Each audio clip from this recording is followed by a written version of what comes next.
اور حضور غوث اعظم کا اپنا فرمان ہے کہ میری مجلس میں کوئی نبی اور کوئی ولی ایسا نہیں ہے. آپ بہجت الاسرار اٹھائیں، قلائد الجواہر اٹھائیں، اخبار الاخیار اٹھائیں، کوئی نبی اور کوئی ولی ایسا نہیں ہے. حضور غوث اعظم نے فرمایا جو میری مجلس میں نہ آیا ہو، جو زندہ ہے وہ جسمانی طور پر، اور جو پردہ فرما چکے وہ روحانی طور پر. بسم اللہ الرحمن الرحیم. یہ مولانا کو سنیں آپ، یہ اتنا بڑا بلنڈر اور اتنا بڑا یہ کذب بیانی کر رہے ہیں.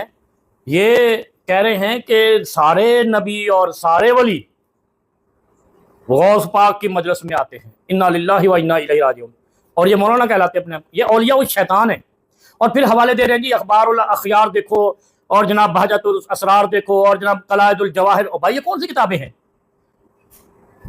امام عبد القادر جیلانی، شیخ عبد القادر جیلانی رحمہ اللہ کی تو غنیت الطالبین ہے. کہہ رہے ہیں انہوں نے خود کہا ہے کہ میری مجلس میں سارے اولیاء اور جناب انبیاء آتے ہیں. اور بھائی انبیاء اللہ سے علم لیتے ہیں، انبیاء پر وحی آتی ہے. اللہ نے قرآن میں فرمایا ہے وما ينطق عن الهوى ان هو الا وحی یوحى.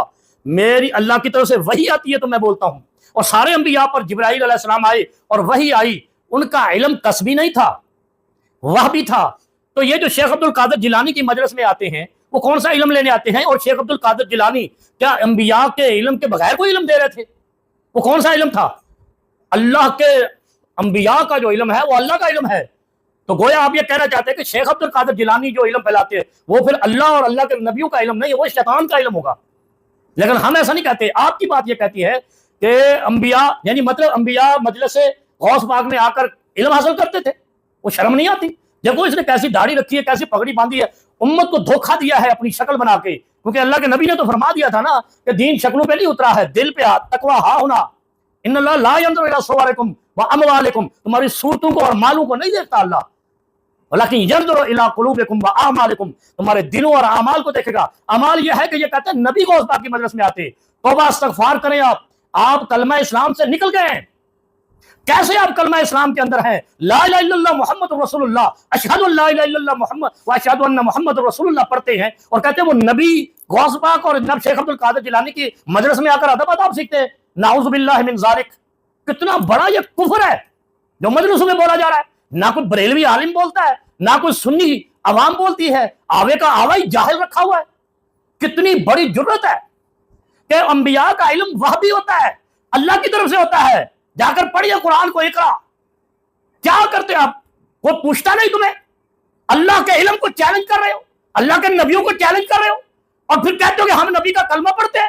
اس بات کے بعد آپ کافر ہو گئے ہیں کہ نبی کسی امتی کی مجلس میں دین سیکھنے آ رہا ہے، آداب آداب سیکھنے آ رہا ہے، اخلاق سیکھنے آ رہا ہے. نعوذ باللہ. کہنے کا کیا مقصد ہے؟ اور پھر میں آپ سے کہتا ہوں یہ جو آپ کتابوں کے نام بتا رہے ہیں، اخبار الاخیار ہے، بہجت الاسرار ہے، قلائد الجواہر ہے، میں یہ غلاظت کا ڈھیر ہے. اگر ان میں یہ جملے لکھے ہیں تو یہ غلاظت ہے. کسی امتی کو یہ کتاب پڑھنا حرام ہے.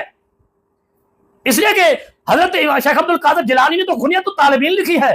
ان کتابوں کے یہ جو نام مولانا لے رہے ہیں، ان کتابوں سے بہتر ہے کہ لوگ اردو ڈائجسٹ، سسپینس ڈائجسٹ اور جاسوسی ڈائجسٹ پڑھ لیں. لیکن یہ کتابوں کو ہاتھ نہ لگائیں، کیونکہ وہ ڈائجسٹ پڑھنے سے آپ جہنم میں نہیں جائیں گے، آپ کفر نہیں کریں گے. مگر یہ کتابیں اگر ان میں یہ علم ہے تو آپ کا عقیدہ کھا جائیں گی، آپ کو کفر کروا دیں گی، آپ کو نبیوں کی گستاخی کروا دیں گی. اور یہ گستاخی کرے بیٹھے ہیں.